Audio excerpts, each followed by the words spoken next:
Hi, hello everyone. Welcome to my YouTube channel. I am CA Pooja Chaturvedi, and today in this video I will be sharing my strategies and what material I referred for Group 2. Group 1 के लिए मैंने कल ही video डाली थी, तो this video is for Group 2. So for SCMP क्योंकि मेरा कुछ पर्सनल रीजंस की वजह से था कि मैं कोचिंग नहीं ले सकती, तो मैंने क्या करा था, SCMP के ना निकिता वैद्य मैम के free fast track batch lectures जो हैं वो अवेलेबल हैं यूट्यूब पे, आप उसको देख सकते हो. बट वो ना मतलब 2019 के हैं, तो अगर आप अब उसको रेफ़र करते हो तो आपको जो भी SCMP में अब तक चेंजेस आए हैं, जो भी क्वेश्चंस ऐड ऑन हुए हैं, वो सब कुछ देखना पड़ेगा. ठीक है, तो मैंने ये थोड़ी सी मेहनत करी थी. मेरा दिसंबर 21 अटैम्प्ट था और SCMP में ना बहुत ज़्यादा चेंजेस नहीं आते कि एकदम से सब कुछ बदल गया, क्योंकि वो न्यू कोर्स के लेक्चर हैं. तो मैंने ना उनको रेफ़र किया था, तो उससे मुझे कंसेप्ट क्लियर हुए. उन्होंने जो थोड़े क्वेश्चंस करा रखे थे उससे मुझे बहुत सारी चीज़ें क्लियर हुई कि क्वेश्चंस को, प्रैक्टिकल क्वेश्चंस को सॉल्व कैसे करना है. फिर बात आई थी थ्योरी की. तो पहले मैंने सोचा था कि थ्योरी के मैं खुद के नोट्स बनाती हूँ, जो कि हमेशा एक बेटर ऑप्शन होता है कि आप किसी फैकल्टी के नोट्स यूज़ करें. हमेशा बेस्ट ऑप्शन यही होता है कि अपने नोट्स यूज़ करें. तो मैंने क्या किया कि शुरू में जैसे होता है ना कि आप स्टार्टिंग में वो चीज़ कर लेते हो एंड एंड तक करते आते आप सारे चैप्टर्स के नोट्स नहीं बना पाते हो, या तो टाइम कम की वजह से या कोई भी रीज़न हो सकता है. तो मैंने क्या किया था कि मैंने फर्स्ट सेकंड चैप्टर के बड़े अच्छे नोट्स बनाए, थर्ड चैप्टर के भी, फोर्थ चैप्टर आगे जाके फिर मेरे से नोट्स नहीं बने. और मैंने सोचा कि मैं किसी के ना स्टडी मटेरियल, तो ऑफकोर्स मैं स्टडी मटेरियल से ही पढ़ रही थी. अगर मैं निकिता मैम के लेक्चर्स भी देख रही थी और उसके बाद मैं रिवीजन भी कर रही थी, तो मैं स्टडी मटेरियल से कर रही थी. और मैंने इसलिए स्टडी मटेरियल साथ में खोला था, अपडेटेड स्टडी मटेरियल ले लिया था मैंने, कि निकिता मैम के लेक्चर्स में जो नहीं होगा वो मैं इससे करूँगी. और भी बाकी यूट्यूब पे बहुत सारे टीचर्स की बहुत सारी वीडियोज़ अवेलेबल हैं, तो मैं आराम से उनके थ्रू वो स्टडी मटेरियल से कर सकती हूँ. ठीक है, तो मुझे ज़्यादातर चीज़ें उनकी वीडियो से मिल गई थी. हाँ, कुछ क्वेश्चंस ऐड ऑन हुए थे क्योंकि 2019 और 2021 में फ़र्क था, कुछ कंसेप्ट्स थे, तो वो मैंने खुद से पढ़े थे. कुछ यूट्यूब की वीडियोस ही रेफ़र करी थी. सतीश जलन सर हैं, संकल्प सर हैं, उनकी वीडियो से मुझे काफ़ी हेल्प हुई थी. सांकेत जैन सर हैं, उनकी भी बहुत अच्छी वीडियोज़ हैं. एंड केस स्टडी डाइजेस्ट भी मैंने इसी तरीके से किया था, क्योंकि मैं ऐसी पर्सन हूँ कि जैसे क्योंकि SCMP is more of theory नहीं बोल सकते, लेकिन एनालिसिस बेस्ड सब्जेक्ट है कि आपको थोड़ा प्रैक्टिकली चीज़ों को सोचना पड़ेगा. कि अगर एक केस स्टडी है, सपोज एक प्रॉब्लम बताता है कि ये कंपनी में ये प्रॉब्लम है, तो आपको ना अपना दिमाग लगा के कुछ ऐसे करके कि आप प्रैक्टिकली उसको कैसे सॉल्व करते, उन मॉडल्स को अप्लाई करते जो पढ़ते आ रहे हो, वो आपको लगाना पड़ता है. अब पहले तो थोड़ा सा वेटेज ऐसा था कि प्रैक्टिकल अच्छा आता था, थ्योरी कम आती थी. अब क्या हो गया कि थ्योरी बहुत ज़्यादा हो गई है, मतलब SCMP के ना एग्ज़ाम में प्रैक्टिकल पोर्शन थोड़ा कम है. तो जिन लोगों का प्रैक्टिकल पोर्शन अच्छा है वो उसमें स्कोर कर लेते हैं. बट अगर आपको SCMP में पास होना है तो दोनों का बैलेंस होना बहुत ज़रूरी है. मतलब SCMP में थ्योरी भी अच्छी आनी चाहिए एंड प्रैक्टिकल भी, दोनों का मतलब अच्छे से कॉम्बिनेशन होना चाहिए, तभी हो पाएगा. आप ऐसे नहीं सोच सकते कि आप प्रैक्टिकल कर लो या थ्योरी कर लो, आपको दोनों चीज़ें करनी पड़ेंगी.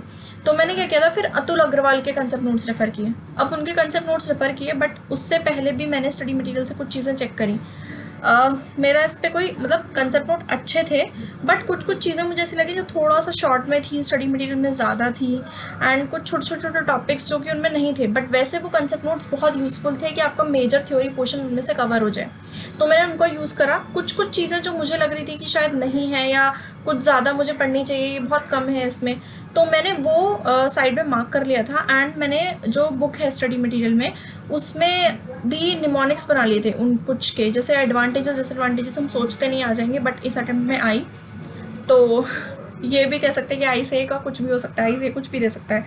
तो उन सब के भी निमोनिक्स वगैरह, एटलीस्ट कीवर्ड्स वगैरह, वो सब हमको लिखने चाहिए. तो मैंने इस तरीके से SCMP प्रिपेयर किया. सेकेंड जो था इलेक्टिव इकोनॉमिक लॉस. तो इकोनॉमिक लॉस मैंने किस तरीके से किया था वो डिपेंड करता है कि किसी का क्या इलेक्टिव है.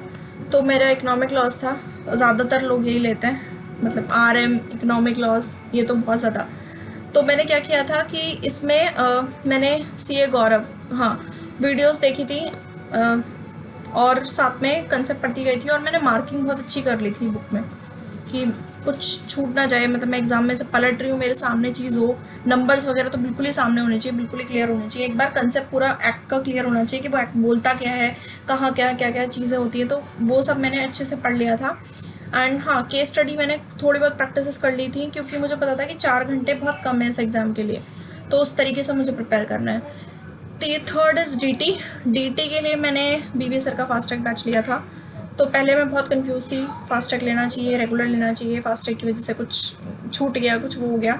फिर मैंने रियलाइज़ करा कि रेगुलर और फास्ट ट्रैक में सिर्फ एक ही डिफरेंस है, मतलब 2-3 डिफरेंस। पहली बात तो अगर आपका इंटर में डीटी बहुत अच्छा है, बहुत अच्छा भी नहीं, मतलब अच्छा भी है, मतलब नॉर्मल है, बहुत ख़राब नहीं है, तो तुम आराम से फास्ट ट्रैक में मतलब आप लोग ले सकते हो। जैसे मेरा स्कोर 54-57 समथिंग डीटी इंटर में, क्योंकि आपका बेस तो ऑब्वियसली वही है ना।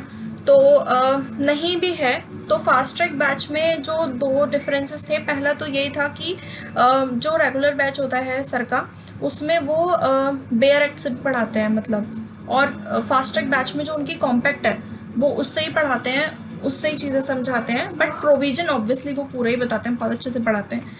तो ये डिफरेंस था। सेकंड डिफरेंस ये था कि जैसे फास्ट ट्रैक में क्या होता है कि जो कंपाइलर में क्वेश्चंस है वो हमको ही सारे करने पड़ते हैं, बहुत कम ही ऐसा होता है, रेयरली कुछ करा दिया तो कंसेप्ट समझ के। बट रेगुलर बैचेस में वो बहुत सारे क्वेश्चंस भी सॉल्व कराते हैं। तो ये 2 डिफरेंस थे मेजरली उनकी क्लासेस में, बीबी सर की में।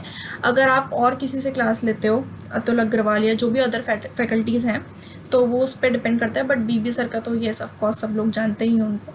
तो उनका रेगुलर और फास्ट ट्रैक में यही डिफरेंसेस हैं मेजरली। बाकी फास्ट ट्रैक बैच बहुत अच्छा है, उनकी कॉम्पैक्ट बहुत अच्छी है, मतलब पढ़ने के लिए last year revision specially 1.5 days में डीटी करना बहुत बड़ी बात हो जाती है, क्योंकि डीटी का रिवीजन एंड मोमेंट तक पूरा नहीं कर पाते हम, चाहे हम एग्जाम के बाहर भी पढ़ रहे हैं ना, हॉल के बाहर, तब भी रूम के बाहर, तब भी हम नहीं कर सकते उसको, रिवीजन पूरा हो ही नहीं पाता 100%, कितना भी ट्राई कर लो। तो इस तरीके से मैंने डीटी किया था, इसलिए उनका कॉम्पैक्ट बहुत अच्छा है, और कंपाइलर में उनके सब कुछ इंक्लूड है, इधर उधर से कोई क्वेश्चन देखने की ज़रूरत पड़ती ही नहीं है। बट येस, बिल्कुल स्टडी मटेरियल से आप खुद के एक सेटिस्फेक्शन के लिए मैच कर लेना। और डीटी में जो ज़्यादा इंपॉर्टेंट है ना, वो प्रोविजन है।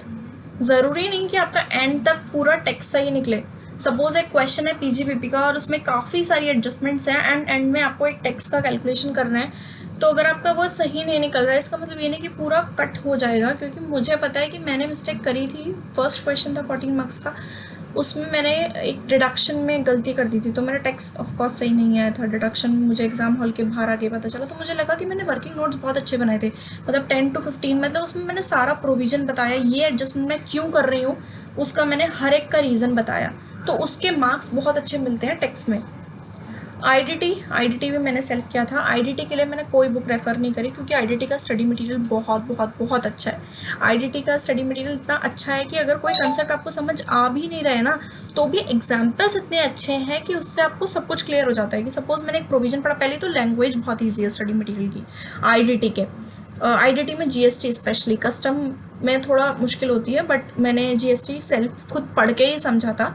एंड बाकी अगर जैसे कोई होता है, जैसे मोस्ट इंपॉर्टेंट चैप्टर्स आईटीसी, उसमें बहुत कन्फ्यूजन होती है। रजिस्ट्रेशन में कई बार कन्फ्यूजन होती है, क्योंकि कई लगता है कि रजिस्टर करना है कि नहीं करना है, तो वहाँ थोड़ा सा कन्फ्यूजन होती है। तो ये जो कुछ इंपॉर्टेंट चैप्टर्स हैं, सप्लाई हो गया, time of supply, value of supply, ये 5-6 चैप्टर्स जो हैं जीएसटी के, इसकी काफ़ी सारी रिविजनरी वीडियोस यूट्यूब पे अवेलेबल हैं। मैंने महेश कौर सर की देखी थी शायद, सप्लाई की, एंड इस तरीके से काफ़ी लोगों की आपको मिल जाएगी, जो कि बहुत अच्छे से एक्सप्लेन करा हुआ है।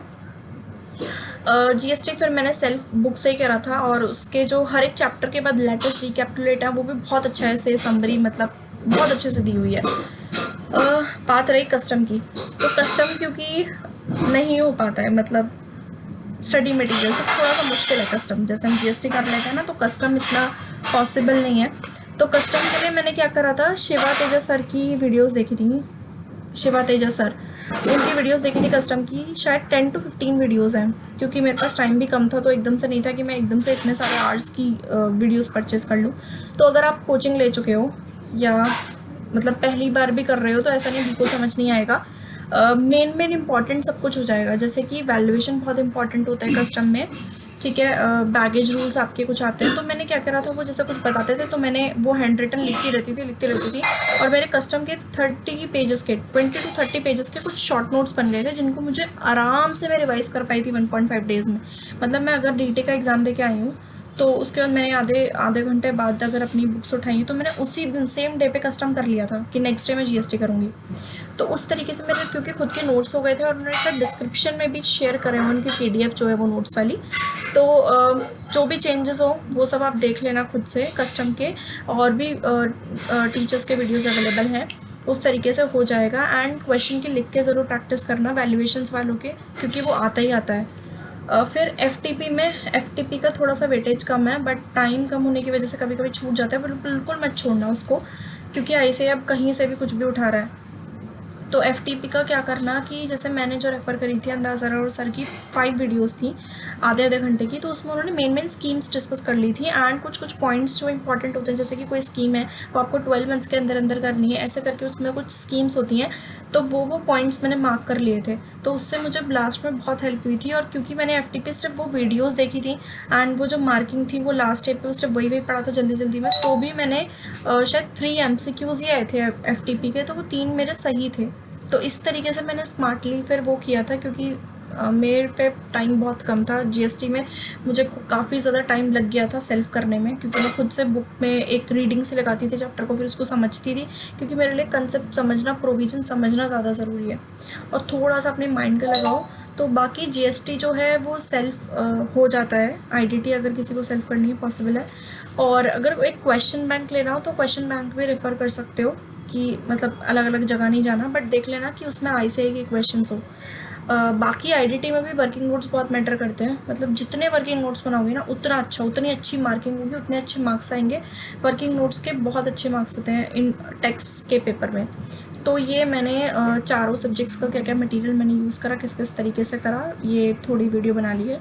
नेक्स्ट वीडियो में मैं कैंपस प्लेसमेंट के लिए ऊपर एक वीडियो बनाने वाली हूँ कि अब सून क्या होगा, अभी तो काफ़ी टाइम है, रिजल्ट में सोचना भी नहीं है, बट जब भी कैंपस प्लेसमेंट के लिए बैठेंगे तो क्या प्रॉब्लम मैंने फेस करी थी और उसकी वजह से क्या हुआ था, किन किन लोगों को मुझे अप्रोच करना पड़ा, और फिर मतलब मैं एक ऐसी जॉब पे लैंड हुई कैंपस के थ्रू ही जिस कंपनी में मैंने कंसेंट ही नहीं दी थी। तो इसका एक अलग केस है, तो मैं नेक्स्ट वीडियो में वो डिस्कस करने वाली हूँ, क्योंकि कुछ लोगों ने मुझसे बोला था कि ये भी डिस्कस करना, और उससे नेक्स्ट वीडियोज़ में मैं कुछ इंटरव्यूज़ वगैरह के लिए कुछ शेयर करूँगी। ठीक है, तो इस वीडियो के लिए इतना ही काफ़ी है। Okay, thank you, bye bye.